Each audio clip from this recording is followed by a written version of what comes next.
Nous appelons arché ce principe générateur que l'on recherche. C'est l'essence probable de chaque être. Nous pensons que seuls les principes matériels sont les principes de tout. Il faut reconnaître à la matière un certain principe d'intelligence. C'est à partir de quoi tous les êtres existent, et à partir de quoi ils naissent en premier, et en quoi ils sont finalement détruits. En déterminant de quelle matière peut bien être constituées les choses qui nous entourent, on espère pouvoir conclure du principe premier le plus probable. Cependant, on ne s'accorde pas tous sur le nombre et la forme d'un tel principe. Anaximène pense que c'est l'air qui régit le monde comme une respiration. Cet air, dilaté à l'extrême, devient feu. Comprimé, il se transforme en vent. Et une compression plus forte de l'eau transforme celle-ci en terre, dont la forme la plus condensée est la pierre. Il prétend que le ciel est le chapeau tournant de la terre ronde et que les éclairs qui sourdent des nuages sont dus au vent.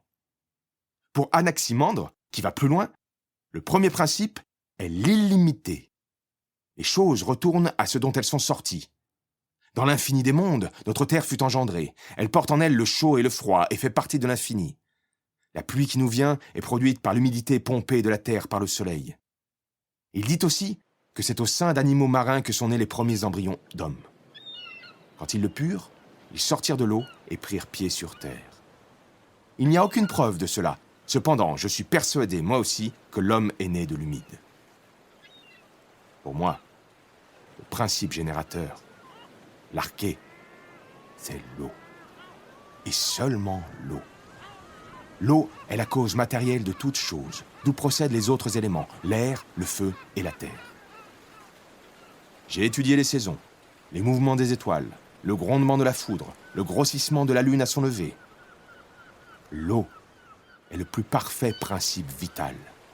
Et on vit dedans comme un embryon. Les 4 éléments s'y mélangent, mais le premier est l'eau. J'ai imaginé plusieurs possibilités. Il doit y avoir une gigantesque bulle d'air atmosphérique formée par la concavité du ciel, et la Terre flotte sur l'océan céleste, élément on ne peut plus sacré et générateur. On est sur Terre un peu comme sur un bateau alors. Oui, en quelque sorte. Allez-y, descendez. Passons d'un bateau à l'autre.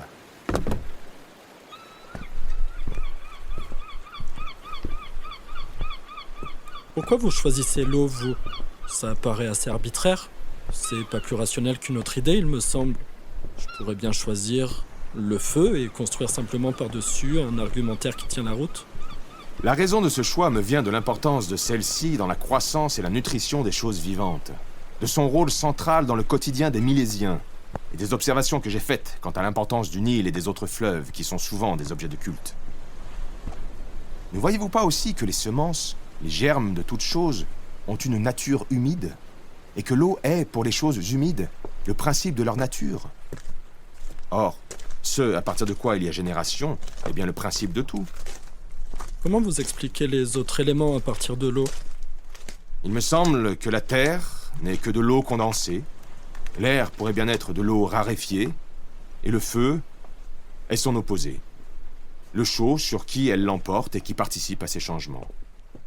On peut dire simplement qu'en dernière analyse, tout se résout en eau.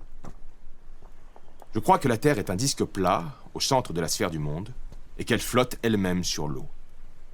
Cette Terre et ses eaux sont recouvertes par l'air, et notre sphère est percée de trous par où l'on aperçoit le feu qui l'environne. Ces trous lumineux sont les étoiles. Venez, suivez-moi, l'école se trouve par ici. Ces observations vous semblent-elles grossières? Je suis toujours curieux des imaginations de mes interlocuteurs. Dites-moi, vous-même, comment expliquez-vous l'origine du monde? La cosmogonie à mon époque, on pense que l'univers n'était au départ que du gaz. Ce qui se passait avant, honnêtement, on n'en a pas la moindre idée. Mais ce gaz universel s'est mis à refroidir. Et quand il a atteint 3000 degrés, les protons et les électrons dont il était constitué se sont associés pour former le premier atome d'hydrogène. On pourrait dire que notre principe premier, c'est donc ce gaz particulier. Et vous avez remarqué, on l'a nommé hydrogène, générateur d'eau, parce que de lui en découle la formation de cet élément.